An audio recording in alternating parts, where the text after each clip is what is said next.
Hello guys, welcome to our channel track anime, যেখানে আজকে আমরা দেখব ল্যাজারাসের এপিসোড 2। এপিসোডের শুরুতেই আমরা জানতে পারি যে ইয়ংদের মধ্যে এই হাপনা ওষুধের আলাদাই একটা মানে ছিল, কারণ যদি এই ওষুধটা সোডার সঙ্গে মেশানো হতো তবে একটা মাদকের কাজ করত আর মানুষ পুরোপুরি নেশায় চুর হয়ে যেত, তাও আবার দারুণভাবে। এই কারণে অনেকে এটাকে প্রচুর ব্যবহার করেছে তাদের স্ট্রেস কমাতে এবং মন শান্ত করতে। বড়রা ভাবতো যে এই ছেলেমেয়েরা সবসময় সোডা কেন খায়। হাফনা পেতে শুধু একটা ডাক্তারের প্রেসক্রিপশন লাগতো, আর যেহেতু এটা খুবই সস্তা ছিল তাই যে কোনো কেউই এটা কিনতে পারতো, কিন্তু কেউ জানতো না যে এর পরিণতি এতটা ভয়ানক হবে। এরপর আমরা এক্সেলের একটা ঘটনা দেখতে পাই। তার হাতে একটা ব্রেসলেট জাতীয় জিনিস রয়েছে। এই ব্রেসলেটটা এক্সেলের হাতে পুরোপুরি আটকে গেছে। হার্স তাকে বলে, এই ব্রেসলেটের সাহায্যে আমরা তোমাকে সবসময় ট্র্যাক করতে পারি। আর এক্সেল দেখে যে সব সদস্যদের হাতেই এই ব্রেসলেট আছে। তাদের আদেশ দেওয়া হয়, তোমাদের খুব তাড়াতাড়ি ডক্টর স্কিনারকেই খুঁজে বের করতে হবে। এখন তোমরা ঠিক করো যে সারাক্ষণ পুলিশের হাত থেকে পালাতে চাও, নাকি স্কিনারকেই খুঁজে বের করে তোমাদের স্বাধীনতা ফিরে পেতে চাও। তোমরা সবাই অপরাধী, তাই হার্স তাদেরকে দিয়েই কাজ করাতে চায়। আর এখানে এক্সেল হঠাৎই পারকোর ব্যবহার করে ক্রিসের বন্দুক ছিনিয়ে নেয় এবং তার মাথায় তাক করে। সবাই হতবাক হয়ে যায়, কিন্তু এক্সেলের হাতে থাকা রিস্ট ব্যান্ড হঠাৎই বিদ্যুৎ প্রবাহ করে আর এক্সেলের শক লাগে। হার্স বলে, এই কৌশল কিন্তু বারবার কাজ করবে না, বুঝলে? আর যদি তুমি জোর করে এটা খোলার চেষ্টা করো তাহলেও একই ঘটনাই ঘটবে। আর সেইবার হয়তো বিদ্যুৎটা এতটাই তীব্র লাগতে পারে যে তোমার হাতটাই গলে পড়ে যাবে। আর যদি আমারও কিছু হয়ে যায় তাহলেও এমনটাই হবে। তাই বেশি চালাকি করার কোনো দরকার নেই। সবাই বুঝে যায় যে তাদের একটা মিশন দেওয়া হয়েছে, ডক্টর স্কিনারকে খুঁজে বের করতে হবে, আর তাদেরকে এটা করতেই হবে। তো বন্ধুরা, ভিডিওটি আর এগোনোর আগে আমি আপনাদেরকে 1xBet নামে একটা বিশ্বস্ত বুকমেকার অ্যাপ সম্পর্কে বলতে চাই। PSG এবং সিরিয়া এই অ্যাপটির স্পন্সর।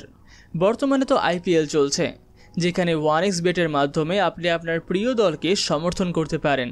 আপনি এখানে সমস্ত লাইভ ম্যাচের স্কোর দেখতে পারবেন, লাইভ ম্যাচ দেখতে পারবেন, এমনকি স্কোরের ভবিষ্যৎবাণী করে বাজিও ধরতে পারবেন, যেমন কোন দল জিতবে, কত রান করবে বা কে সর্বোচ্চ রান করবে, সবই সম্ভব। এছাড়াও এই অ্যাপটিতে রয়েছে নানান ধরনের গেমস। আপনি পছন্দ মতো গেম বেছে নিতে পারেন এবং আমার দেওয়া লিঙ্ক ব্যবহার করে রেজিস্ট্রেশন করলে প্রথম ডিপোজিটে আপনি পেতে পারেন 12,000 টাকা পর্যন্ত বোনাস। আর সবথেকে গুরুত্বপূর্ণ বিষয় হলো বিকাশ নগদ রকেটের মাধ্যমে আপনি আপনার জয়ী টাকা সহজেই তুলতে পারবেন। তাহলে আর দেরি কেন? পিন কমেন্টে দেওয়া লিঙ্কে ক্লিক করুন আর এখনই রেজিস্ট্রেশন করুন, আর এই IPL মৌসুমে বিশাল বিশাল ক্যাশ প্রাইজ জিতে নিন। তবে হ্যাঁ, এটি আর্থিকভাবে ঝুঁকিপূর্ণ হতে পারে, তাই নিজের দায়িত্বে খেলবেন। তাহলে চলুন ফিরে আসা যাক মূল গল্পে। অন্যদিকে আমরা মিডিয়ার একটা দৃশ্য দেখি। প্রেসিডেন্ট বলেন যে আমি এই বিষয়ে কিছুই জানতাম না। তাকে লোকজন বলেন যে পদত্যাগ করুন, যেটা চলে আর কি। আবার মিডিয়া ডক্টর স্কিনারের বাগানের মালির সাথেও কথা বলেন, কিন্তু তিনিও ডক্টর স্কিনার সম্পর্কে কোনো সূত্রই পান না। আর এরপরেই আমরা এই ল্যাজারাস দলকে একটা সেলুনের ভেতরে দেখতে পাই। তারা আলোচনা করে যে যদি স্কিনারকে পাওয়া যায় তাহলে কি করব। এক্সেল বলে, কি আর করব, তার থেকে অ্যান্টিডোট বানিয়ে নেব আর বেশি দামে বেচব, আর আমরা সবাই ধনী হয়ে যাব। কিন্তু ডাক বলে, আমরা এখানে ধনী হতে বসিনি, আমাদের কোনো উদ্দেশ্যও নেই, আমরা পৃথিবীকে বাঁচাতে এখানে জড়ো হয়েছি। এক্সেল জিজ্ঞাসা করে, তোমরা কেউ কি হাফনা ব্যবহার করেছো? প্রায় সবাই বলে হ্যাঁ, তারা অবশ্যই হাফনা ব্যবহার করেছে। যাই হোক, এই সেলুনটা এখন থেকে তাদের বেস হয়ে যায়। ডাক বলে, আমি চাইনি তুমি আমাদের দলে যোগ দাও, তুমি শুধুমাত্র নিজের কথা ভাবো আর একটু বেশি শো অফ করো। যাই হোক, এরপরেই পুরো ল্যাজারাস টিম একটা গ্যারেজে পৌঁছায়। এক্সেলের হাত দিয়ে গ্যারেজটি খোলে, কারণ তার ডেটা আগে থেকেই রেজিস্টার করা ছিল আর এখানেই তাদের গাড়ি রাখা আছে। তারা মিটিং শুরু করে এবং ডক্টর স্কিনারের জীবন নিয়ে আলোচনা করে, তিনি কি করেছেন কি করেননি সব কিছু। ক্রিস বলে, আমরা এই ফালতু আলোচনা কেন করছি? আমাদের তো মূল বিষয়ে আসা উচিত, যাতে জানতে পারি যে সে আসলে কোথায় আছে। ডাক বলে, হ্যাঁ, সে এখনও পর্যন্ত 3টে নোবেল পুরস্কার জিতেছে। শান্তিপূর্ণ জীবনযাপন করত সে। তার তৈরি সব ওষুধের পেটেন্টও সে বিনামূল্যেই দিয়ে দিয়েছে। জলবায়ু পরিবেশ নিয়ে সে অনেক ভাবত, জাতিসংঘের সভায় বক্তৃতাও দিত। হার্স বলে, তার একটা বিখ্যাত বক্তৃতাও আছে যেখানে সে বলেছিল যে 3 বছর পর আন্টার্কটিকা গলে যাবে আর আমাদের পৃথিবী ধ্বংস হয়ে যাবে, কিন্তু কেউ তার কথা গুরুত্বের সঙ্গে নেয়নি। সব দেশ সেখান থেকে উঠে চলে গিয়েছিল। এর কিছুদিন পরই ডক্টর স্কিনার উধাও হয়ে যায়। আর এসব আলোচনার মাঝেই মনে হতে থাকে যে স্কিনার হয়তো খুবই ভালো মানুষ, কিন্তু ক্রিস বলে যে না, সে নিজেকে বেশি ভালো দেখাতো, হয়তো লুকিয়ে লুকিয়ে সে খারাপ কাজও করে। অনলাইনে তার অনেক সাহায্যের পোস্ট আছে, দেখে মনে হয় যে সে একজন সাধু, কিন্তু তাহলে কেন সে মানুষ মারার সিদ্ধান্ত নিল? 3 বছর ধরে তার কোনো খোঁজ নেই। তখন এলেনা বলে, আমি তার সম্পর্কে একটা খবর পেয়েছি, আর এখনই সবাই গাড়ি নিয়ে রওনা দেয়। ক্রিস আর এক্সেল যায় একসঙ্গে, আর ডাক আর লিল্যান্ড থাকে একসঙ্গে। আমরা জানতে পারি একটা নিউক্লিয়ার শেল্টার ট্রেডিং কোম্পানির কথা। একটা রেকর্ড আছে যে 8 বছর আগে ডক্টর স্কিনার এই শেল্টারটা কিনেছিল। হয়তো সে এখনও সেই শেল্টারেই লুকিয়ে আছে। এক্সেল আর ক্রিস শেল্টার চেক করতে যাবে, ডাক আর লিল্যান্ড যাবে ট্রেডিং কোম্পানিটা চেক করতে, আর এলেনা সারা বিশ্বের সিসিটিভি ক্যামেরা চেক করবে যে ডক্টর স্কিনারকে কোথাও দেখা যায় কিনা। যদিও এই কাজটা নাও করা যেতে পারে, কারণ ডক্টর স্কিনার হয়তো তার মুখটাই বদলে ফেলেছে, কিন্তু তাদের আর কোনো উপায় নেই। ক্রিস এই সময় এক্সেলকে জিজ্ঞাসা করে, তুমি জেলে কেন ছিলে? কী অপরাধ করেছিলে? কত বড় সাজা পেয়েছিলে তুমি? এক্সেল বলে, সত্যি বলতে আমার সাজা ছিল 888 বছরের। এটা শুনেই ক্রিস গাড়ি থামিয়ে তার উপর বন্দুক তাক করে আর বলে, তোমার কি মাথা খারাপ? তুমি কি সাইকো? কতজনকে মেরেছো তুমি? নামো এখান থেকে। এই বলেই সে এক্সেলকে লাথি মেরে গাড়ি থেকে ফেলে দেয়। এক্সেল বলে, আরে শোনো শোনো, আমার কথা তো শোনো। ক্রিস বলে, তুমি ভালো করেই জানো একজনকে মারলে এত বড় সাজা হয় না, বলো তুমি কতজনকে মেরেছো? এক্সেল বলে, শান্ত হও, তুমি জানো না আমি যদি জেল ভেঙে পালানোর চেষ্টা করি তাহলে প্রতিবার আমার সাজা দ্বিগুণ করে দেওয়া হয়। আমার প্রথমে 3 বছরের সাজা হয়েছিল, কিন্তু বারবার জেল ভাঙার চেষ্টা করেছি বলেই আমার সাজা এখন এখানে পৌঁছে গেছে। ক্রিস বলে, তাহলে তুমি পাগলের মতো বারবার জেল ভেঙে পালানোর চেষ্টা কেন করতে? এক্সেল বলে, কারণ এটাতেই আমার ভালো লাগতো তাই। ক্রিস বলে, হ্যাঁ বুঝতে পারছি, তুমি সত্যিই একটা পাগল। এদিকে আমরা ডাক আর লিল্যান্ডকে দেখতে পাই।